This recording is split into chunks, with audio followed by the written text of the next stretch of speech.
ating maliit na negosyo. Awa ng Diyos, ito unti-unti na guys na nagiging regular yung ating paglaga. Ngayong gabi, maglalaga ulit kami ng panibagong batch ng ating itlog na maalat. So ito, nilalagay lang natin sa kaserola at ibabalot natin sa tela para hindi mabasag. Dahil bukas ng umaga, meron na kaming regular na order. Actually, pangalawang beses pa lang. Pero nagustuhan ng tindahan kasi nung unang beses, in-offer namin sa kanila yung isang tray ng itlog na maalat. Tapos, umorder ulit. So, pangalawang beses niya na kukuha. Sana maging regular. So, bukas meron na tayong siguradong kukuha ng isang tray. Nakakatuwa. Dahil kahit maliit yung ating, maliit pa lang ang negosyo natin, unti-unti na rin kahit paano nakikilala ng mga ilang pirasong kabarangay. Yun o. May suki na. May suki na. Sana tuloy-tuloy. Ayan. Maglalaga ulit tayo ngayon. Ngayon ay alas 7 na ba? Alas 8 na yata. Alas 8 na pala. So hanggang mamaya yan, 6 na oras. Hihintayin na naman namin para maluto ng maayos.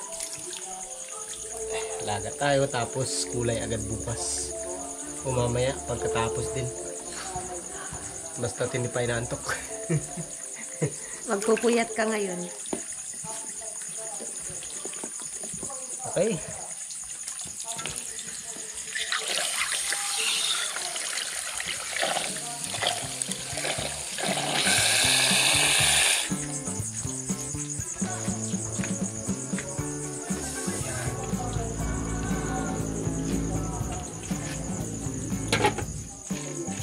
Puyatan na naman ito mga kabukid. Abot na naman ito ng madaling araw. Kailangan ko naman mag-gaya ng dun, tong-its. Habang naghihintay.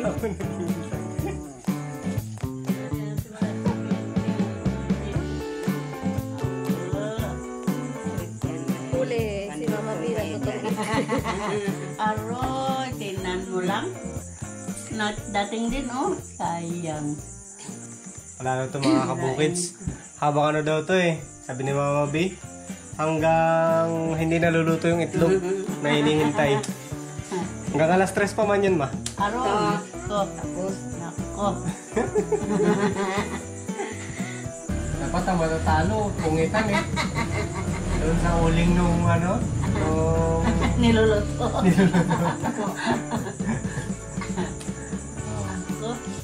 Hindi, dapat ang uubo, pungitan din. Ang timin siguro, puno. Maraming pungit. Ako inuubo din. Ikaw din. Oy. Akala ka na din. Bakit ang tinitilip Hindi, tinitingnan ko lang. Dadayaan pa. Ang matatalo siya magbabantay hanggang alas 3. Hard na lang. Sakto nakabawas pa. Aba, sayang. Kanina sana dumating na. Wala pa eh. Big sabihin. Ay, dumating na. Big sabihin. Sira. Big sabihin may 4 siya. Wala, hindi 4. Oh, ito, ang dugtong. Dahil dyan, tong-its. Tong-its. Abay! Abay! May isang card pa. Tira ako, dito na yung tira eh. Ayun na eh. Wala. Halo.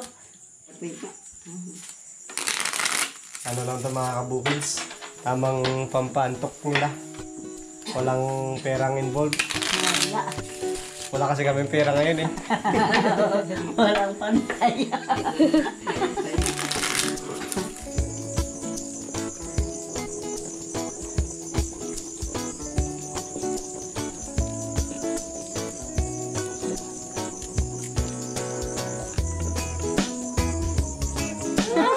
Dos lang. Ayun pala yung nantay ko. Nantay ko kasi pang size na sila. Wala, talo na naman. Ito na naman. Okay, pungit. Lagyan ng uling.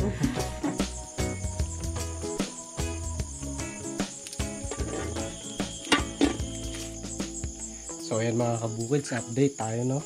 Alauna na ng madaling araw. So gising pa rin ako. Gisa na lang. At tahimik na yung paligid. Pati yung mga kasama ko dito sa bahay. So kunting-kunti na lang iniintay natin. Maya-maya tapos na yung paglaga ng mga itlog. Puyat.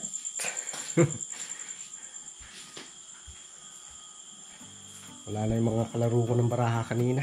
Tulog na.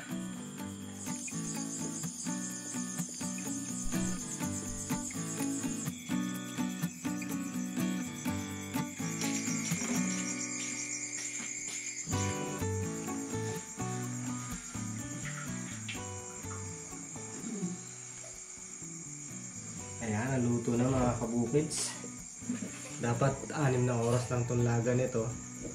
Pero pinasobrahan ko na para mas maganda yung pagkakaluto. Wow, ang init. Yun o. Lutong-luto ang ating mga itlog maalat. Ganda ng pagkakaluto na ito. So ayan guys, naluto na at tulugan na. Ayan mga kabukids, delivery girl. Tara! Yan, magde-deliver na kami ngayon guys ng aming mga itlog na maalat na ginawa kagabi. So yun, yung isa may order na. Yung isa, i-offer namin dito sa isang tindahan.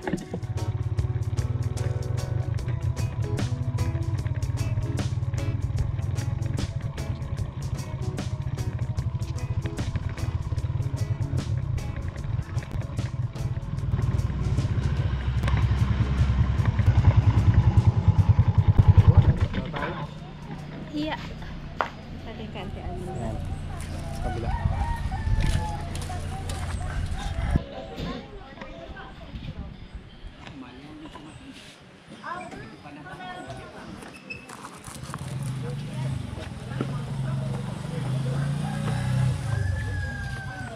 Ayan, nandun na si Jinky guys sa loob ng tindahan. Nag-deliver na ang ating delivery girl. Bale kasi pag araw-araw dito kami bumibili, madalas dito kami bumibili sa kanila. Kaya na-offer namin dito noong nakaraan. Sila yung unang customer namin na nagtiwala doon sa aming produkto. Kaya yan, pangalawang order nila ngayon.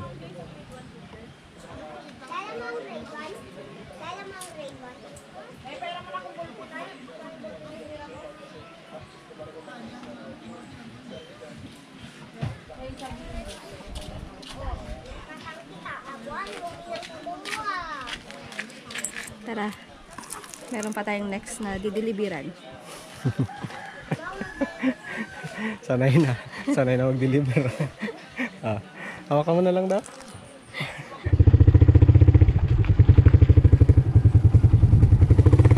Iya.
Oh, Napulit ba to? mayroong punit.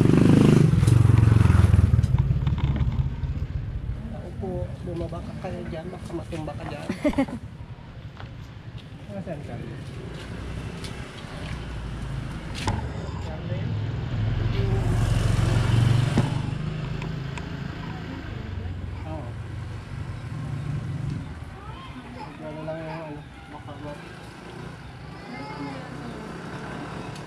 luto yun. Pag kaming bagong luto. Sigurado ka ang bago. Punta rin kami sa inyo sa sunod. Thanks. Kukuha din daw po sa sunod.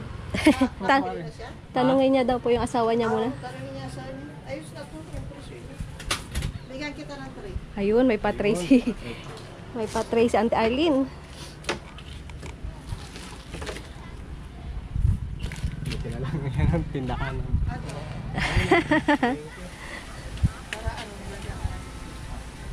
Pag-alantar din pag may sira.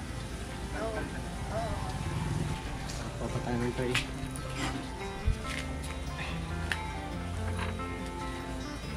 Thank you guys for watching Bukids. Saan si Bilog? Ayun. Uwi na.